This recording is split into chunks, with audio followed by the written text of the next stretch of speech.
స్తోత్రం, దేవునికి స్తోత్రం. నువ్వు ఉత్తుత్త ప్రేమ అనేది ఆదివారపు ప్రేమ, అర్థమైందా? క్రిస్మస్ ప్రేమ, పంటికి ఒంటికి పండగ, పంటికి ఒకటే కరకర, నీకు పండ్లన్నీ ఊడిపోవాలా లేకపోతే నొప్పులు రావు, అర్థమైందా? ఒంటికి చూసారా? దేవుణ్ణి ప్రేమించే వారికట సమస్తం ఒకటి రెండు అని పెట్టలేక, మొట్టమొదటిదేమో ఏమంటున్నాడు, రెండంతల మేలు అంటున్నాడు. రెండవదేమో మునుపటి కంటే అధికమైన మేలు అంటున్నాడు. ఇప్పుడు నీతో మాట్లాడుతున్న మాట ఏంటంటే, ఒకవేళ నీవు నన్ను ప్రేమించగలిగితే సమస్తము సమకూడి జరుగుతాయి. హల్లెలూయా, హల్లెలూయా, దేవునికి స్తోత్రం. ఒక విధవరాన్ని చూపించాడు దేవుడు ఏలియాకి.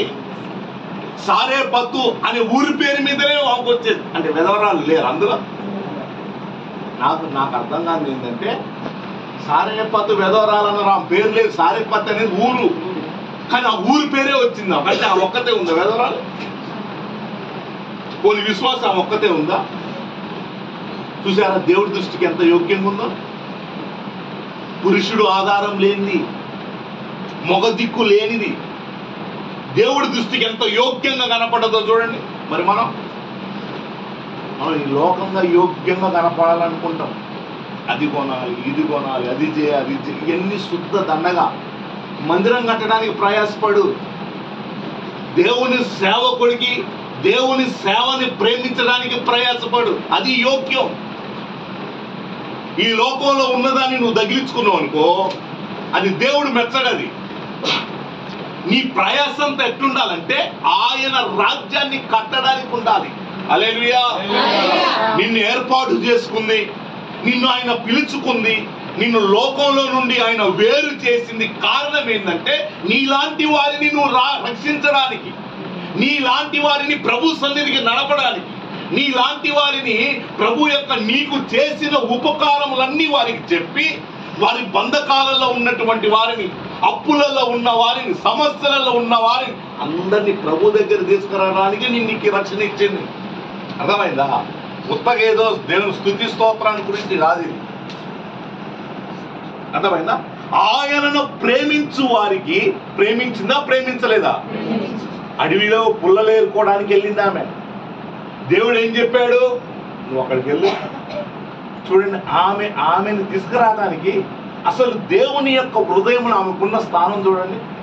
ఎంతో మంది ఉన్నారు ఆ ఊర్లో, పెద్ద పెద్ద ధనవంతులు ఉన్నారు, సామంతులు ఉన్నారు, రాజులు ఉన్నారు, కరువును ఎదుర్కోగలిగే ఆర్థిక పరిపుష్టి కలిగిన వారు ఉన్నారు. కానీ వారి మీద లేదు ప్రభు దృష్టి. ఎవరి మీద ఉంది? విధవరాలు మీద ఉంది. ఆ విధవరాలు రాగానే సేవకుడు అడిగాడు, ఏమని? అమ్మా, నీ ఉండే దాంట్లో, నువ్వు చేసే దాంట్లో మొట్టమొదటి అప్పం ఒకటి తీసుకురా అన్నాడు. ఫస్ట్ ఏమన్నా మాట్లాడిందా? నువ్వైతే చచ్చిపోవాలి అప్పుడే, కరువేమో కానీ ఆయన అప్పుడే తెచ్చి చంపేస్తావు అప్పుడే. కొంతమందికి ఎప్పుడు లేని కృపావరం అప్పుడే వచ్చేస్తుంది వాళ్ళ మీదకి. హల్లెలూయా, దేవునికి స్తోత్రం, దేవునికి స్తోత్రం. మళ్ళీ పిలిచి ఏమంటున్నాడు? మొదటి అప్పం. హల్లెలూయా, హల్లెలూయా. అయ్యా, నువ్వు చూస్తే ముసలోడివి, నాకు ఇంకా 2 పిల్లలు ఉన్నారు, మేము కూడా ఎట్లాగో చచ్చిపోయేటోళ్ళమే ఎట్లా? అదేదో ఒక 4 రోజులు బతకనే రాదు. మొట్టమొదటి అడుగుతున్నావు నువ్వు అని అన్నదా? చూసారా సేవకుని ప్రేమించే విధానం గుర్తుపట్టిందా? హల్లెలూయా. ఈరోజు నువ్వు నీ సేవకుని ప్రేమించలేకపోతే నువ్వు దౌర్భాగ్యుడు అని అర్థం. దేవునికి స్తోత్రం. నీకెన్నున్నా మినిస్టర్ దగ్గర పోయి ఇట్లా నిలబడ్డా, ఆయనే నీ ముందు చేతులు కట్టుకొని నిలబడ్డా, నువ్వు వేస్ట్ క్యాండిడేట్ అని అర్థం. ఎందుకంటే ఇవి చూడడు దేవుడు, ఇవి చూడడు, అస్సలు చూడడు. ఆయన్ని ఎంతవరకు మనం ప్రేమిస్తాం? పేతురుని అడిగిందా అడగలేదా? ఎన్నిసార్లు అడిగింది? 3 సార్లు అడిగింది.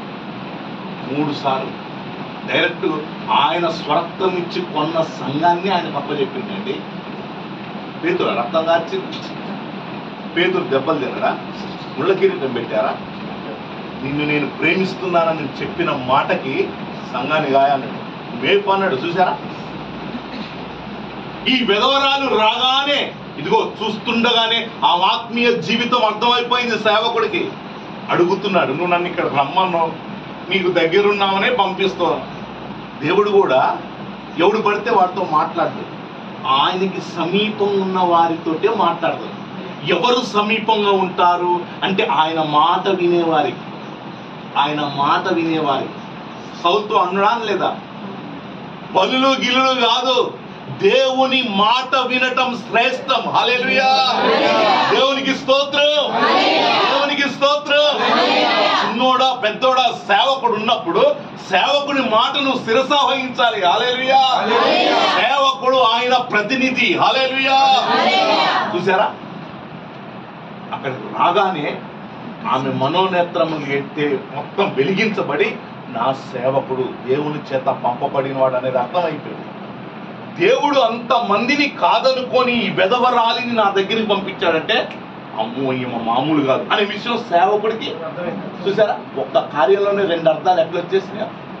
ఈరోజు ఒక సేవకుడు మన దగ్గరికి వస్తే మనం ప్రేమించే విధానం, మనం అతనిని స్వీకరించి చాలా తక్కువ చూస్తామండి. మనం సేవకుడిని చాలా, నీ దౌర్భాగ్యం అంతా అందులోనే ఉంది, నీ దరిద్రం అంతా అందులోనే ఉంది, నీ కష్టాలన్నీ అందులోనే ఉన్నాయి. హల్లెలూయా. పౌలు సేవకు పోతే అప్పుల ప్రిస్కిల్లా అంట. పౌలు ఎన్నిసార్లు దెబ్బలు తింటే అన్నిసార్లు తిన్నారు వాళ్ళు కూడా. పౌలుకి వారికి సంబంధమే లేదు. అర్థమైందా? పౌలు సేవకుడని ఆ కుటుంబం గుర్తుపట్టింది. ఒకానొక సందర్భంలో పౌలు అంటున్నాడు, నా ప్రాణానికి బదులుగా వారి ప్రాణమైన ఇవ్వడానికి సిద్ధపడ్డారని చెప్తుండు. చూసారా, ఈరోజు నీకున్న సాక్ష్యం ఏంది? మందిరంలో నీకున్న సాక్ష్యం మేలు ఉత్తగా రాదు. ఏదో ఏ వస్తువు అయినా 13 రూపాయల బ్యాచ్ కాదు ఇది. అర్థమైందా? ఏ వస్తువు అయినా 2 రూపాయలు. ఏదో బజార్లు ఉన్నాయి, ఢిల్లీ బజార్, అది బొంబాయి బజారా, నువ్వు ఏది పోయి 2 రూపాయలు అడిగేది లేదు. ఆ టైపు కాదు ఇది. వల నువ్వు వేసినప్పుడు వల పగలాలి అని అంటే ఫస్ట్ ఆయన మాట వినాలి. హల్లెలూయా, మాట వినట శ్రేష్టం. చూసారా, నిన్ను దేవుడు ఇశ్రాయేలీయుల మీద రాజుగా నీ సింహాసనాన్ని స్థిరపరచాలనుకున్నాడు. కానీ నువ్వేం చేసినావు తెలుసా? నీ అత్యుత్సాహం వల్ల, నీ అధిక తెలివి వలన వాటన్నిటిని చంపేయమంటే దాచిపెట్టావు నువ్వు. ఈరోజు ప్రభుకి ఇష్టం లేని కార్యాలు నువ్వు ఏ దాచిపెడుతున్నావో వర్తిల్లో. మీరు ఏదనుకున్నా పర్వాలేదు, ఇంకోసారి పిలవకపోయినా పర్లేదు. అర్థమైందా? వాక్యం అయితే ఇదే స్టైల్లో ఉంది. అర్థమైందా? నిన్ను ఒక మంచి ఆభరణాలతో ఆయన ముందు నిలబెట్టాలని ప్రయాసం. నీకేదో పౌడర్ రాసి, పేరెల్ నవ్వులు రాసి, ఇంకేందో 4 ఆవునాలు ఈ టైప్ ఉండదు. ఇట్లా విరవాలి, విరవబడితేనే నువ్వు ఆశీర్వదించబడతావు. హల్లెలూయా.